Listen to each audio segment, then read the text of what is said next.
લખેલું છે, આય મેરે નંદ નંદન કે પ્યારે. બહારથી કેવા દેખાય છે આ? માલા તિલક મનોહર બાનો ત્રિભુવન કે ઉજિયારે, હે ને? પણ માત્ર બહારથી જે વૈષ્ણવ દેખાય એવો નહીં, પ્રેમ સહિત ઉર અંતર રાજત શ્રી બ્રજરાજ દુલારે. જ્યારે વ્રજરાજ એના ઉરના અંતરમાં બિરાજ્યા હોય ને કહું તરત ના ટારે, કે પ્રભુને એના હૃદયમાંથી જવાની ઈચ્છા નથી થતી, એવો એનો સુકોમલ હૃદય છે. એ વૈષ્ણવ છે સાચે જોવા જઈએ તો. અનુકૂલસ્ય સંકલ્પ પ્રતિકૂલસ્ય વર્જનમ કરિષ્યસ્તીતિ વિશ્વાસો. એ કૃષ્ણ પર પૂર્ણ વિશ્વાસ રાખો, અવિશ્વાસ ના લાવો કે શું આ મારા પર કૃપા કરવા, મારી રક્ષા કરવા પધારશે, એવો સંશય ના કરો. કરશે જ કૃપા. પૂર્ણ વિશ્વાસ રાખો એ પ્રભુ ઉપર. તમે એના પર વિશ્વાસ રાખશો તો એ તમારા પર વિશ્વાસ રાખશે. જો તમને જ તમારી ભક્તિ પર, તમારા પ્રભુ પર વિશ્વાસ નથી તો એ શું કામ તમારા પર વિશ્વાસ કરે? આગળ કહ્યું કે વર્ણતસ્તથા, એ મારું વર્ણ જરૂર કરશે, મને વરસે, મને નિકુંજની પ્રાપ્તિ કરાવશે, મને અલૌકિક રસનું દાન આપશે, ચોક્કસ આપશે. આગળ કહ્યું આત્મનૈવેદ્ય, પોતાનું સર્વસ્વ એને સમર્પણ કરો, ભય ના લગાવો. ભય કોનો? મારું સૌંદર્ય તારું, મારી કલા તારી, મારું કંઠ તારું, મારી દરેક વસ્તુ. જે સુંદર ગાન કરતા આવડતું હોય તો એના કીર્તન ગાઓ, જો સુંદર નેત્રો હોય તો એના દર્શન કરો, સુંદર કર્ણો હોય તો એની કથાનું શ્રવણ કરો, સુંદર વાણી હોય તો એના ગુણગાન કરો, હાથ બલવાન હોય તો એની સેવા કરો. કેમ નહીં? જો કોઈ કલામાં નિપુણ હોય તો એ કલા પ્રભુને અંગીકાર. કોઈને સીતા સારું આવડતું હોય, કોઈને રંગોળી આવડતી હોય, કોઈને કોઈ વસ્તુમાં નિપુણતા, કોઈની કોઈ વસ્તુમાં નિપુણતા. અને જ્યાં સુધી તમારી કલા, તમારી સરસ્વતી એ પ્રભુને અંગીકાર નથી થઈ, ત્યાં સુધી એ કલા તમારી પેલી ખોટા સિક્કાની વેલ્યુ છે જે ગુસાઈજીએ તાનસેનને આપ્યો. પેલે ફૂટી કોડી આપીને તાનસેનને, સોનાની સ્વર્ણની પોટલી, સોનાના સિક્કાઓની પોટલી આપી અને એના ઉપર એક ફૂટી કોડી મૂકી. તાનસેને કહ્યું કે સોનાના સિક્કાઓ આપે તો સમજમાં આવે છે. બીરબલના નવરત્નમાંથી એક હતા તાનસેન, કે સોનાના સિક્કા આપ્યા એ ખબર પડે છે, પણ ઉપર આ ફૂટી કોડી મૂકી એ ખબર નથી પડતી. શ્રી ગુસાઈજીએ કહ્યું કે તારો કંઠ બહુ મધુર છે, માટે એની કિંમત સોનાની સિક્કાની, પણ એ ભગવાનને અંગીકાર નથી થઈ હજી સુધી, માટે એની કિંમત માત્ર ફૂટી કોડી જેટલી છે. એમ કહ્યું. તમારી પાસે જે કલા હોય એ કલાને પ્રભુના ચરણોમાં સમર્પિત કરી દો.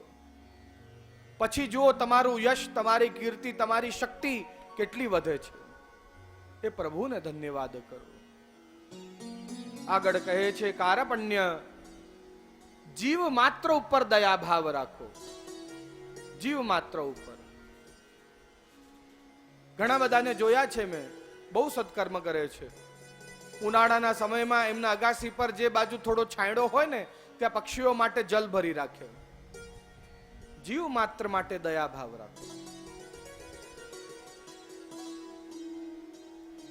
ઘણાના બાળકો કેવા હોય, પેલા કીટો હોય ને તો એને મારે, પેલા બગીચામાં બેઠા બેઠા.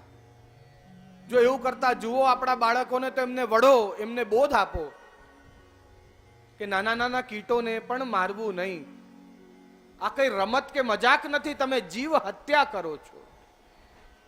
જો નાનપણથી આવા સંસ્કાર મળે તો ક્રાઇમ લેવલ કેટલું બધું ઓછું થઈ જાય. વિચાર કરો કે મારે પ્રાણીને નથી મારવું. નથી વાર્તા આવતી કે એક સમયે એક સંત બેઠા હતા નદીના કાંઠે શિષ્યની સાથે.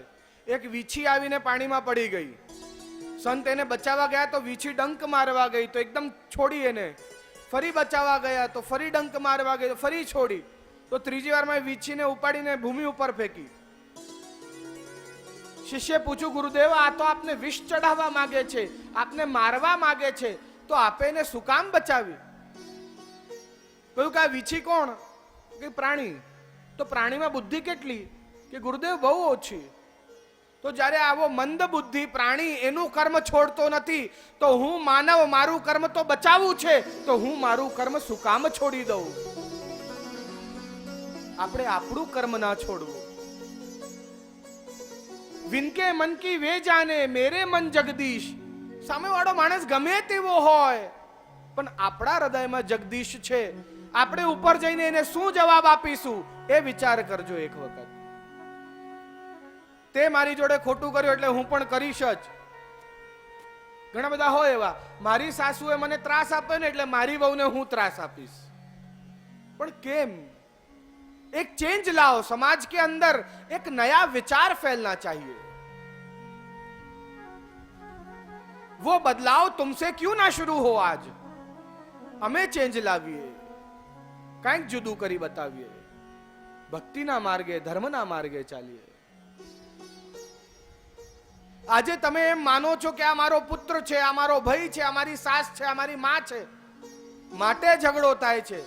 જો એકવાર એવું વિચારો કે આના હૃદયમાં કૃષ્ણ બિરાજે છે અને કંઠમાં કંઠી પહેરી રહી છે, માટે આ વૈષ્ણવ છે ને વૈષ્ણવને દુઃખ આપવું એટલે પ્રભુને દુઃખ આપવું. પછી જુઓ જો ઝઘડા બંધ ન થઈ જાય તો. મારા ઘરમાં મારા પ્રભુએ 4 વૈષ્ણવ 4 ભક્ત આપ્યા છે. આજે એની કડક વાણી પણ બોધરૂપી વાણી તરીકે માનો, અપમાન તરીકે ના માનો. હા, મને કંઈક શીખવાડવા માંગતી હશે માટે મને આવું કડક બોલે છે.